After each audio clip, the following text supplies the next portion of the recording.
Welcome back, dear students. I am Dr. Payal Hiranwar, Assistant Professor of Mathematics, Senior College. तो जैसे मैंने आपको promise किया था कि हम इस चैनल पर eigen values and eigen vector से रिलेटेड सारे एग्जाम्पल्स करने वाले हैं जिसकी पॉसिबिलिटी है एग्जाम में आने की। तो हमने प्रीवियस वीडियोस में ऑलरेडी 3 टाइप के एग्जाम्पल्स किए हुए हैं। आई होप आप सबने वो वीडियोस देखे हुए हैं because everything is linked over here. तो आपने अगर नहीं देखा होगा तो आप पहले प्लेलिस्ट में जाके वो वीडियोस चेकआउट कीजिए। आज हम एक अलग टाइप का एग्जाम्पल देखने वाले हैं जो हमने ऑलरेडी पहले नहीं किया हुआ है। इसमें अलग क्या है, लेट अस सी। क्वेश्चन सारे दिखते एक जैसे हैं, आपको देखकर समझ में नहीं आएगा कि ये कौन से टाइप में आता है। जैसे जैसे आप सॉल्व करते जाओगे आपको समझ में आएगा कि इसमें क्या डिफरेंस है। So let us see. This is a question again 3x3 matrix है, ठीक है। तो आपको पता है कि कितने आइगन वेक्टर्स आइगन वैल्यूज मिलने वाले हैं। जितना मैट्रिक्स का ऑर्डर होता है उतनी आइगन वैल्यूज मिलती है। तो यहाँ हमें 3 आइगन वैल्यूज मिलने वाली है। Now if the matrix A is this, हमें पता है कि आइगन वैल्यूज निकालने के लिए हमें कैरेक्टरिस्टिक इक्वेशन निकालना होता है and the characteristic equation is found out using this equation. Determinant of a minus lambda I equal to 0 and a minus lambda I निकालने के लिए मैंने आपको बताया था कि इसकी शॉर्ट ट्रिक क्या होती है। हमें सिर्फ a के डायगोनल एलिमेंट्स में से लैम्डा माइनस करना होता है एंड एज इट इज लिखना होता है। तो हमने वही किया है, लैम्डा को डायगोनल एलिमेंट्स में से माइनस किया है, बाकी एज इट इज लिखना है। Now to find out this determinant there are 2 methods. Again एक नॉर्मल मेथड जो हमारे पास ऑलरेडी होता है, आप इसको लेते हो दिस इनटू इसका क्रॉस मल्टीप्लिकेशन करते हो, देन -2 इनटू ये दोनों का क्रॉस मल्टीप्लिकेशन। नॉर्मल मेथड एक है, वो थोड़ा सा लेंथी जाता है when we solve this particular 3x3 matrix या 3x3 डिटर्मिनेंट जब हम करते हैं ना, तो वो बहुत लेंथी जाता है। तो उसके लिए मैं आपको यहाँ पर एक शॉर्ट ट्रिक बताने वाली हूँ। एक फॉर्मूला आपको लर्न करना है जो कि बहुत ही इजी है एंड इससे आपको आसानी से एक इक्वेशन मिल जाएगा जिसके रूट्स होते हैं आइगन वैल्यूज। जो हमें इक्वेशन निकालना है ना लैम्डा क्यूब में, वो वाला जो इक्वेशन है वो बहुत आसानी से हमें मिल जाएगा। सो let us see what is the formula. ये फॉर्मूला बोलता है लैम्डा क्यूब लिखना है, देन लैम्डा स्क्वायर की टर्म आएगी, देन लैम्डा की टर्म आएगी एंड एक कांस्टेंट की टर्म आएगी, ठीक है। जैसे हमारे कोई भी पॉलिनोमियल में होता है उस हिसाब से। यहाँ पर पहली टर्म पॉजिटिव होगी, सेकेंड टर्म नेगेटिव होगी, देन पॉजिटिव देन नेगेटिव, मतलब ऑल्टरनेट्स लिखना है आपको। देन बस 3 चीजें आपको यहाँ पर निकालनी होती है। एक है S1, एक है S2 और तीसरा है डिटर्मिनेंट ऑफ A।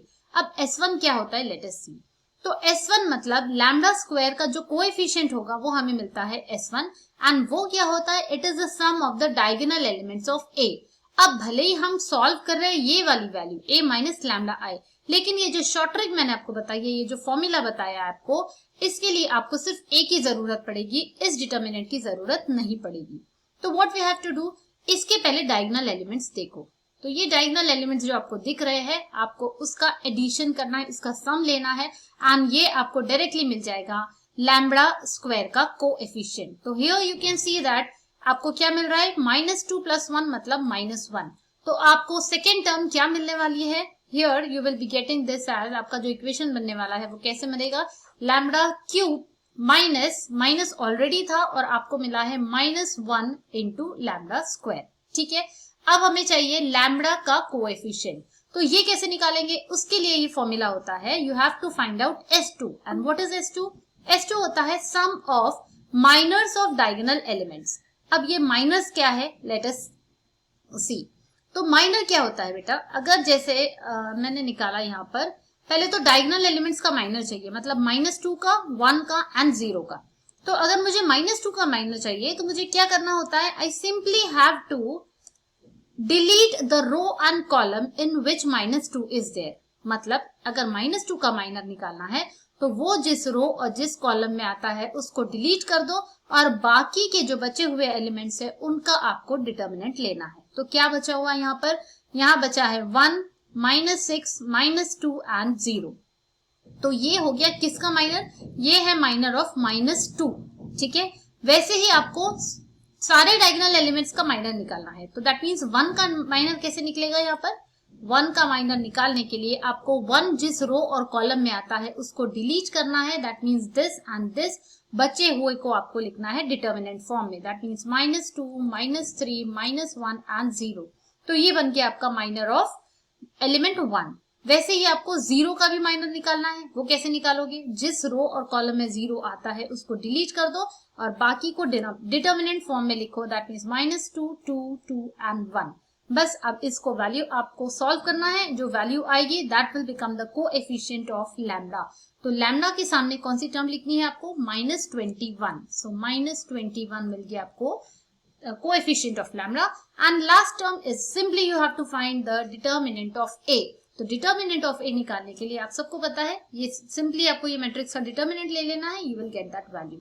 तो इस हिसाब से आप जब ये वैल्यूज को पुट करते हो तो आपको ये फॉर्मूला मिल जाता है या ये इक्वेशन मिल जाता है आपको, दिस वन। ठीक है, अब ये इक्वेशन सॉल्व करने के लिए आपको क्या करना है?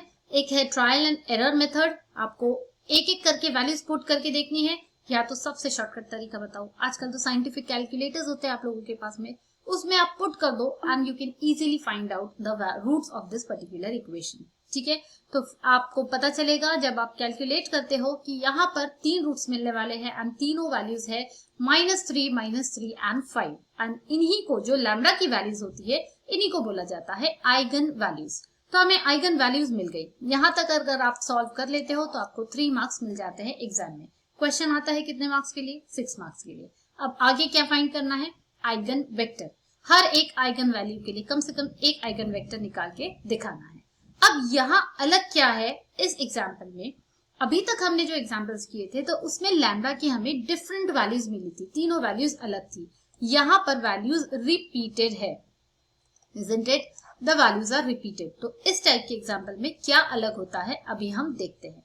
तो बिकॉज हमें लैम्डा की 2 वैल्यूज रिपीटेड मिल रही है, -3, -3, let us see how to solve it. अब पहले तो हम इसके लिए एक अज्यूम कर लेते हैं कि लैम्डा इक्वल टू -3 के लिए एक आइगन वेक्टर को नाम दे देते हैं हम x1, जैसे हमने प्रीवियस में एग्जांपल्स में किया था। x1, x2, x3 ले लेंगे एंड हमारा एम क्या है? We have to find the values of x1, x2 and x3। उसके लिए कौन सा इक्वेशन हमें हेल्प करता है? ये वाला इक्वेशन हमें हेल्प करता है।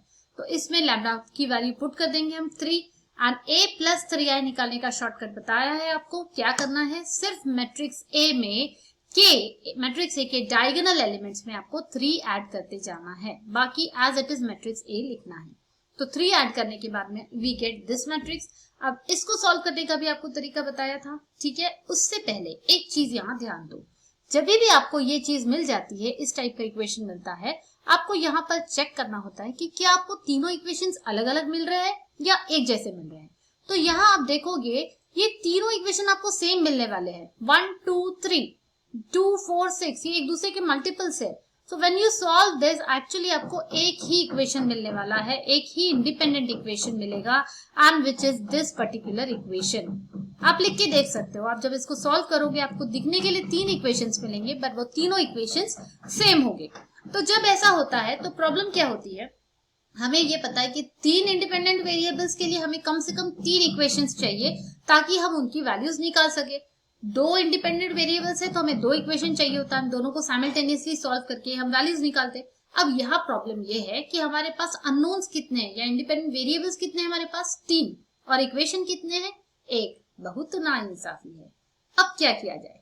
तो इस केस में हम क्या करते हैं, 2 आर्बिट्री वैल्यूज को, 2 वेरिएबल्स को आर्बिट्री वैल्यू असाइन कर देते हैं। क्यों? क्योंकि हमारे पास में हमारे पास 3 वेरिएबल्स है एंड एक इक्वेशन है। तो 3 - 2 will give you 3 - 1 will give you 2। तो ये जो वैल्यू आती है उतने नंबर ऑफ वेरिएबल्स को आपको आर्बिट्री वैल्यू असाइन करनी होती है। दैट मीन्स यहाँ पर हम 2 वेरिएबल्स को असाइन कर देंगे। तो ले लेते हैं x2 और x3। आप x1, x2 भी ले सकते हो। तो मैंने ले लिया x2 को एक आर्बिट्री वैल्यू असाइन कर दी k1 और x3 को दे दी वैल्यू k2। ठीक है, अब ये k1 और k2 की वैल्यू जब यहाँ पुट करेंगे तो हमें x1 की भी वैल्यू मिल जाएंगी in terms of k1 and k2। तो ये मिल गया x1, तो ये हो गया x1, x2 एंड x3 की value in terms of arbitrary values k1 and k2। तो ये मिल गया हमें x1। बट अब प्रॉब्लम क्या है कि हमारे पास लैम्डा इक्वल टू -3 के 2 आइगन वैल्यूज है, पर दोनों आइगन वैल्यूज के लिए हमें 2 आइगन वेक्टर्स चाहिए अलग अलग, पर मिला तो एक ही है। यहाँ पर ये एक ही आइगन वेक्टर मिला हुआ है। तो अब क्या करें? अब हम करने वाले ये है कि आगे see what will we do, we will assign 2 different values. हम क्या करेंगे, एक कॉम्बिनेशन लेंगे k1 और k2 का। ठीक है, एक बार हम K1 को 0 पुट करेंगे, K2 को 1 पुट करेंगे इस पर्टिकुलर वैल्यू में, x1 की वैल्यू में, तो हमें क्या मिल जाएगा, एक इंडिपेंडेंट वेक्टर मिलेगा। ठीक है, तो देखो क्या हो रहा है, अगर K1 को मैंने 0 पुट कर दिया यहाँ पर एंड K2 को 1 पुट कर दिया तो I will get this value as 3। ठीक है, उसके कारण मुझे मिलता है एक आइगन वेक्टर दिस। वैसे ही अब मैं कुछ और वैल्यू ले लेती हूँ। मैंने यहाँ पे K1 को 1 ले लिया, K2 को 0 ले लिया, आप चाहो तो कोई दूसरी वैल्यूज भी ले सकते हो। तो ऑन पुटिंग दिस वैल्यूज ये बहुत इजीली सॉल्व हो जाती है, इसलिए हम 0, 1, 2 ऐसी वैल्यूज ले लेते हैं। ऑन टेकिंग दिस वैल्यू, अब दूसरी बार क्या किया मैंने, K1 और K2 की वैल्यूज को चेंज कर दिया, तो मुझे एक नया आइगन वेक्टर मिल गया। तो दैट मीन्स एक ही आइगन वैल्यू के लिए जो हमें इसके लिए ये मिला था आइगन वेक्टर, इससे हमने दो आइगन वेक्टर्स प्रोड्यूस किए हैं।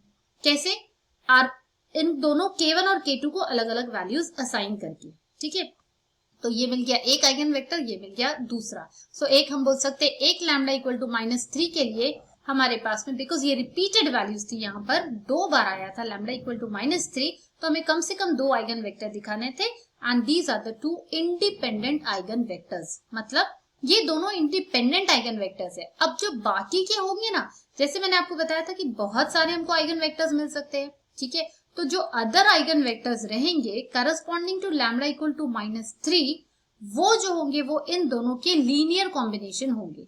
ठीक है, ये दो ही है जो इंडिपेंडेंट है एंड इसके अलावा आप जितने भी फाइंड करोगे तो वो इनके लीनियर कॉम्बिनेशन में ही आपको मिलने वाले हैं। So this is the difference between repeated eigen values and different eigen values. तो प्रीवियस वीडियो में हमने तीनों डिफरेंट के लिए देखा था, अभी हमने देखा अगर रिपीटेड आइगन वैल्यूज होती है या एक जैसी दो वैल्यूज मिलती है तो उसके लिए हमें कैसे सॉल्व करना है। Then next what will we do, इसके बाद में हमारे पास में एक और लैम्डा मिला हुआ है, that is lambda equal to 5। तो इसके लिए तो हमें नॉर्मल प्रोसीजर फॉलो करना है जो हमने प्रीवियस एग्जांपल्स में देखा हुआ है, बिल्कुल a minus 5 lambda I into x2 equal to 0। इसको सॉल्व करके ये जो मैट्रिक्स मिलने वाला है, इसको जब आप सॉल्व करोगे तो x1, x2, x3 की वैल्यूज मिल जाएगी and that will give you the eigen vector corresponding to lambda equal to 5। So this part is your homework. ये आप मुझे सॉल्व करके बताओगे कि आपकी x1, x2 और x3 की वैल्यूज क्या आ रही है। एग्जाम्पल समझ में आया होगा तो लाइक जरूर कर देना वीडियो को एंड मुझे कमेंट करके जरूर बताना कि आपको कैसे लग रहे हैं वीडियोस, एंड अगर कोई और टॉपिक पे आपको वीडियो चाहिए तो वो भी आप जरूर कमेंट करके बता सकते हो। मिलते हैं नेक्स्ट वीडियो में, till then have a nice day.